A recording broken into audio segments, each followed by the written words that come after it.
Hello, everyone. Welcome back to the Serial Optimist Podcast. I'm your host, Stephanie, and I am so excited to have a dear friend and networking buddy, Miss Shea Opela, who owns Rooted Within.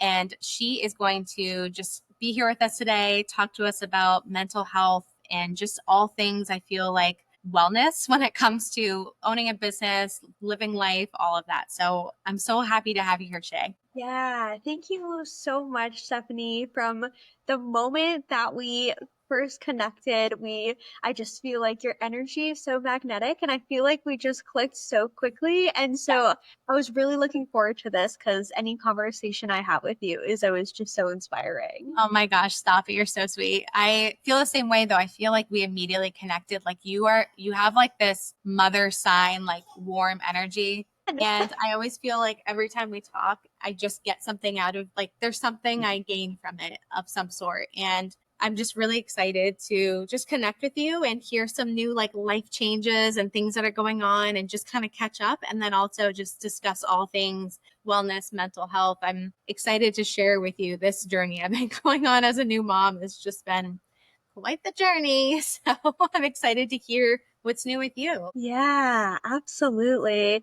Well, so I am about to hit 2 years in business, or yeah, 2 years in business, coming up in like just a couple of weeks, which is still so surreal, but it is just so exciting. So that is something that's been new and exciting. And hopefully within the next couple of weeks as well, my husband and I are buying our first home. So we have a lot of exciting things on the horizon. Well, that sounds amazing. And I I will say like buying a house is the most exciting, exhilarating, and terrifying thing you'll ever do because it is the biggest purchase you ever make.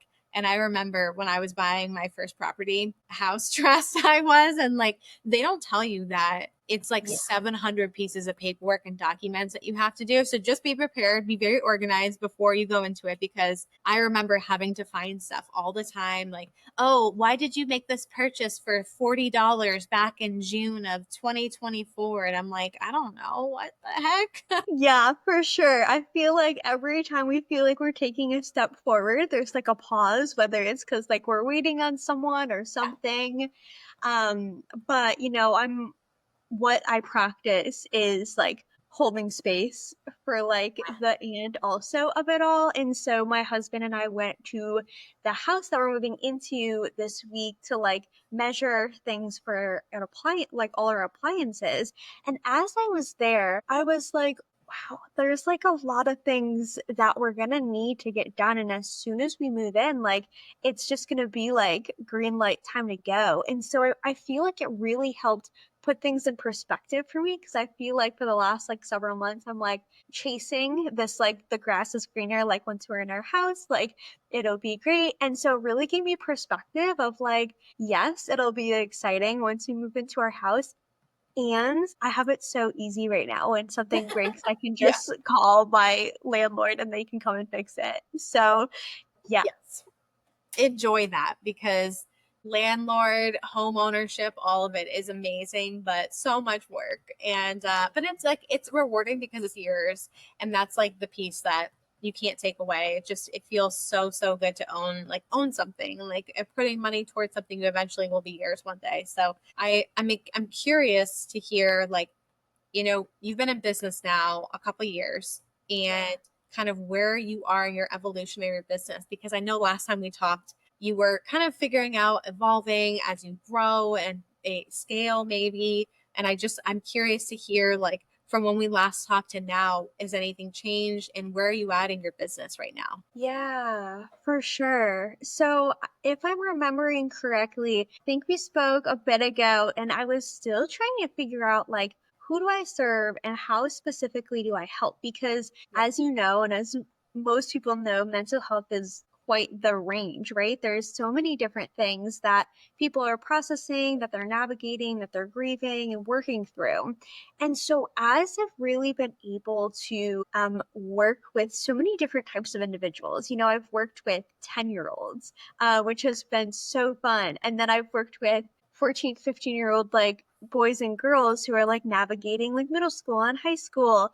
But then I've also been able to work with, people that are, elders, retired now, and now they're processing things that they're like, wow, I've lived my whole life hustling and working that I don't think I've ever really taken time to pause and process these really deeply rooted things from stems back all the way back to childhood.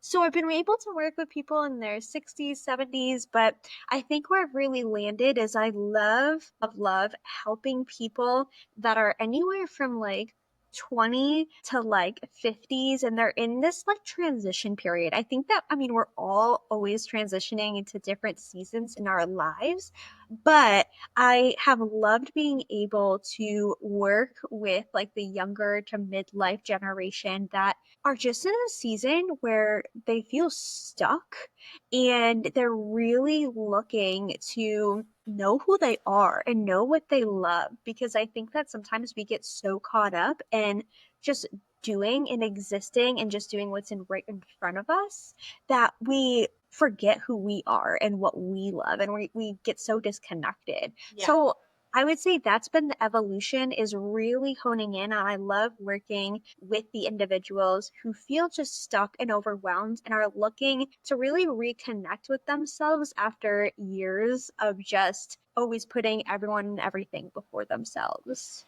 I think that's powerful because I think there's such a beauty in the transition that we go through as humans and as we evolve. I think it's really fun because we live multiple lives that I think no one really talks about, Yeah. because at least from like high school to going into college is a transition. And then college to, workforce and life is a transition. And then like your 20s are different to like beginning 20s, mid 20s. And then I lived a different life from like 27 to 30. And now I'm in like momhood, business owner, real estate investor, like go, go, go, but also trying to slow down and like smell the roses and enjoy every moment, and also having an incredible amount of responsibility that I have to have at all times. It's a transition that I think we're not always equipped to handle on our own, which is why you do what you do, because That's there's it. so much challenge that goes into transitioning. Like Blake and I are going through the hardest transition we've ever gone through, which is being new parents and Yeah. not sleeping. And, now he's starting to sleep through the night, but it's like what happened to our relationship. Like we were like best friends and we hung out all the time, and it's like we're literally like we love each other and are still supportive, but it's like two ships passing. Like that's what happens in the beginning, because one takes a nap, the other takes care of him, and you like switch on and off. Or he's at work, I'm with the baby. As soon as he gets home to give me a little break, I need to go run errands or I need to go to sleep. And so I Yeah. think people don't talk about these sections of time in life where that transition is hard. Yeah. Yeah. And I think there's grief that is found in the change that I don't always think that we take time to process, but it's like, and I love the idea that two things can be true, right? So like I'm hearing you say that like you love being a new mom and it's, been an incredible journey becoming a mom. And it's really hard and almost grieving like the relationship that like you and your husband had at once, and the like role that you played like in your business once. And so it's being able to take time to really like feel and process both of these things. So how has that been for you, being able to like take care of being a mom, being a business owner, and also taking care of yourself? It's been a challenge, to say the least. I think mainly because everyone talked about mom guilt, and I was like, oh, like just go do it. And then you become a mom and you're like, oh my gosh, you just can't. Like, because sometimes you just can't. And um but what I've learned in my own journey is that I'm a better mom, I'm a better partner, I'm a better business owner when I take time for myself. And I am a high energy person, which anyone who knows me knows I'm like a rabbit. Like I am high energy. And so when I have to be feeding and like breastfeeding and like home and like kind of cocooned so much, I have a ton of pent up energy. And so for me, I've always been into fitness and wellness because that is a great outlet for myself and for my Yeah. energy and for like my headspace and physically. So I told Blake, I was like, I am mentally going to be unwell if I do not exercise and just like get out of the house. And, people are Yeah. like, oh, you can exercise at home. Like, yes, I can. It's not the same thing. I still have the baby there. I just want to get in my car by myself, go get a cup of coffee by myself in silence, and then go to like a yoga class and be with other adults. And I don't need to do that all day, every day, but 2 to 3 days a week is what's really giving me a lot of like life where I Yeah. feel like I'm not losing myself and becoming a new parent, which it's so easy to do, especially I think I really feel for stay-at-home moms and stay-at-home Yeah. parents because that's your whole life. And it's so easy to make that your whole life. And then 10 years down the road, you're like, who am I anymore? Where just spending an hour twice a week leaving the house to go do something fun and not to like, oh, I'm gonna go run errands and whatever. Like that to me isn't still really quality. Like this is fully selfish time for me. And that actually makes me better as a mom because I have that space. I have that time to miss him. I have that time to just reflect, to just be. So Yeah. that has been a non negotiable for me. And it's just like 2 days a week. Like Tuesdays and Thursdays are for me. In the morning, I go and do yoga. And also now we're like, how do we balance our relationship? Because we don't have any time. I'm like, we need to find, we're not date night people because before the baby, we always felt very balanced in our relationship. We're both really hyper independent, but also really close. And it Yeah. really kind of just worked out naturally. And now I'm like, we might have to schedule date nights because it's not happening as naturally because we're so busy with two businesses, both of us working. I'm a stay at home mom, but also work. And then having a sweet little angel that wants to be with us all the time and needs caring all the time. So we're actually going on our first date this weekend. And I literally am actually Yay. really excited and nervous. It's like I miss Blake so much in this journey and Yeah. yeah, it just makes me really emotional because like I love him more than anything in this world.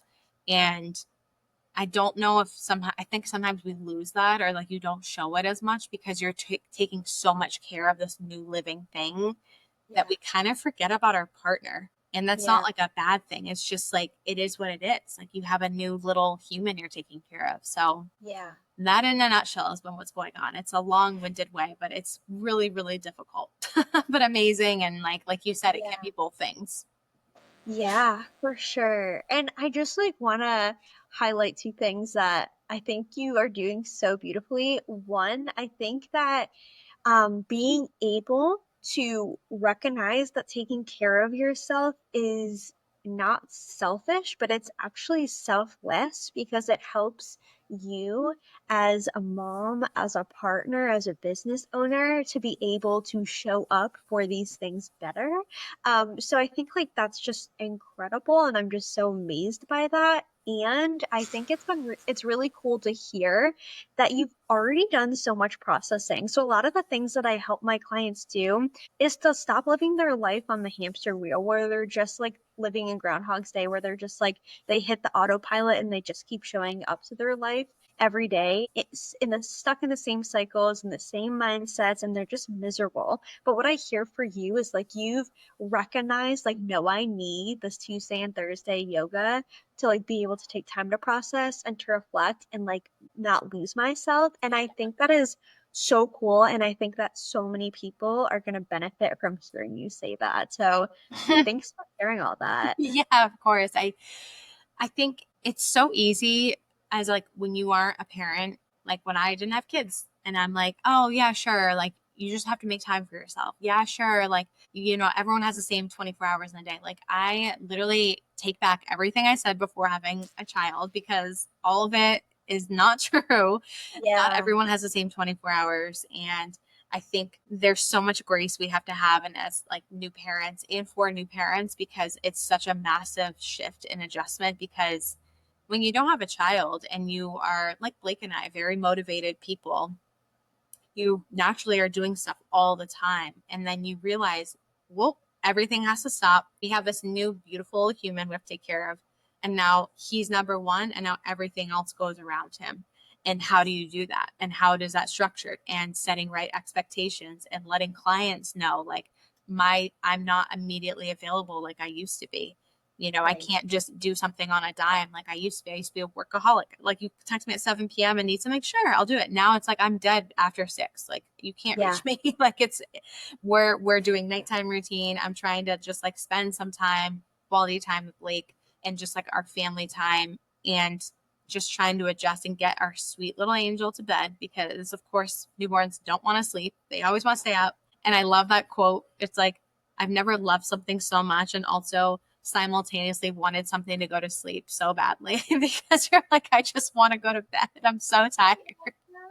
I love that you're so real about this because I feel like on social media, you see everyone's highlight reel of like what is going well and like how people love being moms or love being homeowners. And while that's, I'm sure, so true, like all of it is true, I don't think enough people share about like the hardship and the challenges that they're also facing. And so I love that you're like holding space for the realities of both. So that's Well, I think amazing. what makes me actually mad about postpartum is that, and so many people blame, like, I just don't think there's enough support for postpartum for moms specifically, because Yeah. your hormones are all over the place. Like, you're trying to get back to normal, but people don't actually tell you how hard it is. It's like, oh no, but you're a mom. And like, obviously there's a lot of women and people who have fertility issues, and I will never take away from that. Like, that is obviously so challenging and hard. And I'm so sorry for anyone who has to go through that.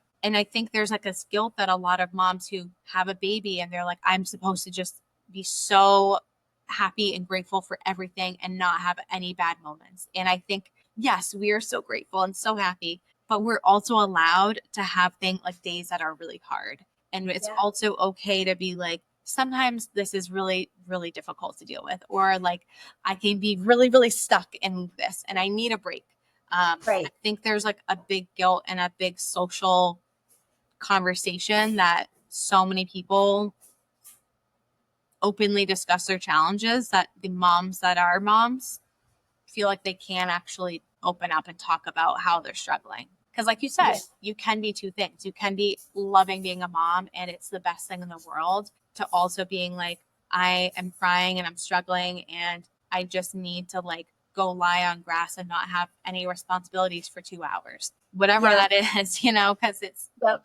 it's a big change, especially like for me, I'm hyper independent and I love being able to like get in my car and go and do something and go and do this. And like, that's how I am. But now it's like, I have to make sure like, okay, is he up from a nap? Have I bottle fed him? Have I burped him? Have I changed him? Is he in his car seat? Do I have stuff? I have his bag ready packed. Like, that's just to go to the store. Right. You know what I mean? It's like these micro things now that I have to think about. Yeah. And so it's hard, but I love it. And there's Yeah. no other way to say it. Like, it's literally the best job in the world. And I hope and wish everyone could be a mom, because there's literally nothing better. Yeah. So that's all I can say about that. And I hope other women though feel comfortable to just say like when it's hard, or to like Yeah. ask for help, because there's a lot Yeah. of women who don't, and then things get really, really bad. And that's where Yeah. postpartum depression is really an important topic to discuss. Like, don't feel shame, or try not to feel shame, because we all do. Like, I shouldn't feel this bad, like, or I shouldn't feel like this stressed out because I have this beautiful baby. But it's like, you're allowed to just ask for help, whoever it is. Yeah. Yeah, for sure. I think that's such an important message to get across is like whether you have family or friends or maybe you don't, maybe I was sitting down with someone yesterday who recently moved here from Massachusetts and she doesn't have a ton of community. And so that's I Mhm. feel like when you do become a part of like community groups or when you do reach out to like a mental health provider Yeah. and like you get that Churches, support. I like churches It's are really great places where, any totally. place that has a community that can really like stand up behind you and treat you as family immediately, like that's really what you want. And like you said, there are a lot of people, like I was just talking to my cousin today and she was saying how her friend has a child, and the child has some developmental challenges, and she's a single mom, and she has no family and like no friends around her. And so she is completely isolated. Mhm. And I can only imagine how challenging that is and how stressful, and like the entire weight of everything is on you.